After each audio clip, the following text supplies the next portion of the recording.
여러분들 혹시 바다 위에 떠 있는 거대한 쓰레기 섬이라고 아시나요? 미국의 하와이와 캘리포니아 사이에 있는 북태평양 바다 위에 떠 있는데요. 이 쓰레기 섬은 태평양 거대 쓰레기 지대라고도 불린답니다. 이 바다에 버려진 쓰레기들이 바람과 해류의 순환으로 인해 한 곳으로 응집되면서 만들어진 아주 끔찍한 섬인데요. 이 섬의 크기는요, 정말 끔찍합니다. 무려 우리나라의 16배, 약 160만 제곱킬로미터 정도로 예상된다고 하는데요. 이거 정말 무시무시합니다. 이 섬은 약 90% 정도가 플라스틱과 비닐로 이루어졌다고 하는데요. 이 섬 주변에서 잡힌 이 바다 생물들을 조사해보니까 35% 물고기 뱃속에서 미세 플라스틱이 있었다고 합니다. 결국 환경오염은 물론 우리의 건강까지 위협하는 상황에 접하게 된 거죠. 이런 사례를 보면 알 수 있듯이 전 세계적으로 쓰레기 문제는 심각한데요. 우리나라도 절대 예외가 아닙니다. 우리나라 국민 한 사람이 70살까지 배출하는 생활 쓰레기는 무려 55톤에 이른다고 합니다. 정말 엄청 많죠. 심지어는 인서트 상품, 일회용 상품들이 다양해지고 늘어나는 추세가 되면서 발생량이 엄청나게 불어나고 있다고 합니다. 보통 우리가 쓰레기를 버리게 되면요, 크게 소각장, 매립지, 재활용, 선별장으로 가게 되는데요. 비닐봉지, 플라스틱 등 구분 없이 당겨 반입 되는 경우가 많아 재활용이 잘 되고 있지가 않다고 합니다. 귀찮아도 잘 안 하시는 분들 계시겠지만 사실 정확히 잘 몰라서 이 안 하시는 분들이 분명 계시리라 생각이 들어 오늘은 쓰레기 분리배출에 대한 영상을 준비했습니다. 분리배출만 잘하셔도 쓰레기들이 소중한 자원으로 쓰이면서 우리가 살아가는 지구를 건강하게 만드는 데 큰 도움이 되지 않겠습니까? 자, 그럼 바로 시작하겠습니다. 오늘은 분리배출을 크게 5가지로 나눠볼 텐데요. 자, 시작하기에 앞서 우선 모든 분리배출의 기본은 비우고, 헹구고, 분리하고, 섞지 않는 데 있습니다. 이것만 지켜도 분리배출의 반절은 성공한 셈입니다.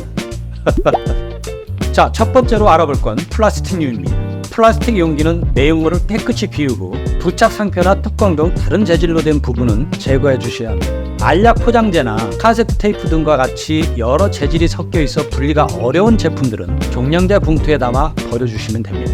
펌프 방식의 플라스틱 용기는요, 그 안에 이 고철로 된 이 용수철이 있습니다. 이거를 분리를 해주셔야 되는데 이게 그대로 재활용으로 가게 되면요, 시간이 없어서 그냥 일반 쓰레기로 처리한답니다. 또 우리가 흔히 쓰는 화장품 용기가 있지 않습니까? 이거는 재활용으로 쓸 수가 없답니다. 종량제 봉투에 꼭 넣어주셔서 분리배출하시기 바랍니다.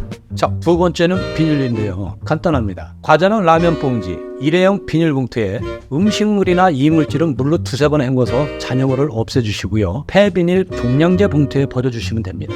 이물질 제거가 어려운 경우에는 마찬가지로 종량제 봉투에 배출해 주시면 됩니다. 자, 세 번째는 스티로폼입니다. 스티로폼 박스 안에 내용물들을 모두 비워줘야 하고요. 박스에 붙어있는 택배 성장, 테이프, 스티커도 완전히 떼어주셔야 합니다. 정육점에서 사용하는 스티로폼 트레이처럼 무늬 색상이 있거나 코팅된 스티로폼과 과일 개별 표장에 되어 있는 스티로폼은 재활용이 불가능하거나 재활용 가치가 낮아 모두 폐기가 된다고 하니 일반 쓰레기에 버려주시면 됩니다.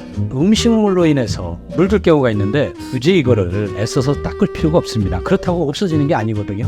이거는 재활용 선별장에 가면요, 다 쓰레기 처리가 됩니다. 자, 네 번째는 유리병입니다. 유리병 역시 내용물들을 물로 깨끗하게 씻어서 배출해 주시면 되는데요. 여기서 중요한 점이 하나 있습니다. 내열 유리나 일반 유리, 그릇, 유리컵, 크리스탈, 거울, 도자기류는 유리병류가 아니기 때문에 종량제 봉투에 버려주시면 되겠습니다. 혹시 유리병이 깨졌다면 어떻게 할까요? 깨진 유리는 분리배출 품목이 아니기 때문에 이럴 땐 신문지에 싸서 종량제 봉투에 넣어주시면 됩니다. 만약 양이 너무 많다면 주민센터나 편의점 등에서 특수 구경 마대를 구입해서 담아 배출해 주시면 되겠습니다. 참고로 혹시나 분리배출함이 없다면 내용물 확인이 가능한 투명 또는 반투명 봉투에 유리병만 담아 모아서 별도로 분류해 배출해 주시면 되겠습니다. 바커스나 비타 아니면은 탄산 음료수 병들 있지 않습니까? 그 병들이 사실은 우리가 녹여서 이거 재활용을 쓰는 줄 아는데요, 안 그렇습니다.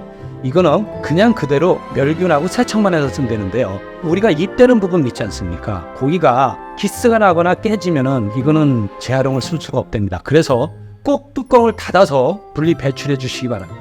마지막으로 고철류인데요. 집에서 사용하는 냄비, 프라이팬, 칼, 가위 등은 모두 고철로 분리해 주시면 되는데요. 사실 앞서 말씀드린 분리배출 원칙에 따른다면 손잡이가 플라스틱이나 나무로 되어 있으니까 제거해야 되지 않나 하고 이제 고민이 되는데요. 사실 고민할 필요 없습니다. 다행히도 그냥 배출해 주시면 된다고 합니다. 그리고 또 난제가 있죠. 우산.